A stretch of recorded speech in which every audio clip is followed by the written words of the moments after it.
আজকে আমি বানাচ্ছি দই মোমো।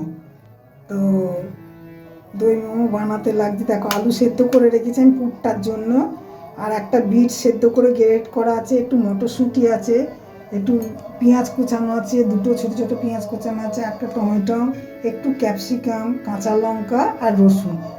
তো চলো আমি রিফাইন অয়েলে পুরটা বানাবো। তেল দিলাম, পেঁয়াজ দিয়ে দেবো, পেঁয়াজটা একটু ভাজা হোক। এবার আমি ক্যাপসিকাম দিয়ে দিলাম, রসুন দিয়ে দিলাম আর লঙ্কাটা দিয়ে দিলাম, আর এবার মটরশুঁটিটা দিয়ে দেবো।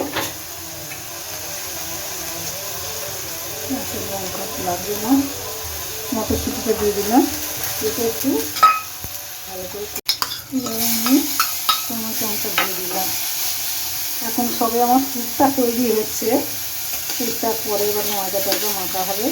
এবার আমি গাজর সেদ্ধটা দিয়ে দিলাম, আলু সেদ্ধটা দিয়ে দিলাম।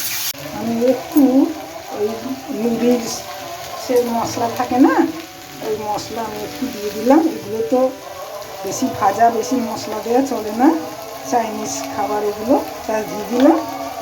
এবার আমি এটা কষে নিয়ে নামিয়ে নিলাম। হয়ে গেল আমার পুরটা। দেখো এইভাবে মোমোর পুরটা দিয়ে আর এইভাবে দেবে, এই দিয়ে তোমার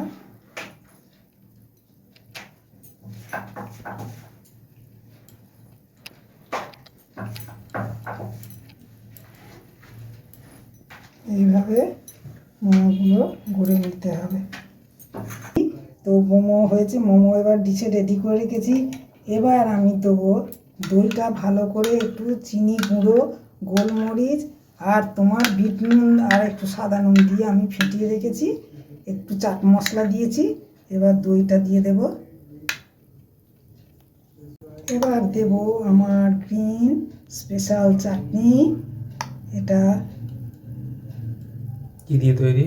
এটা আছে বাদাম আছে, ছোলার ডাল আছে, ধনে পাতা আছে, কাঁচা লঙ্কা আছে। আজকে আমি রসুনটা দিইনি, আজকে যেহেতু আমাদের রসুনটা চলবে না, দিইনি। রসুন চলবে না, না আজকে আমি দিইনি, আজকে চলবে। এই দেখো, হ্যাঁ, সাদা আর লাল, বিটের কালার আর গ্রিন চাটনি।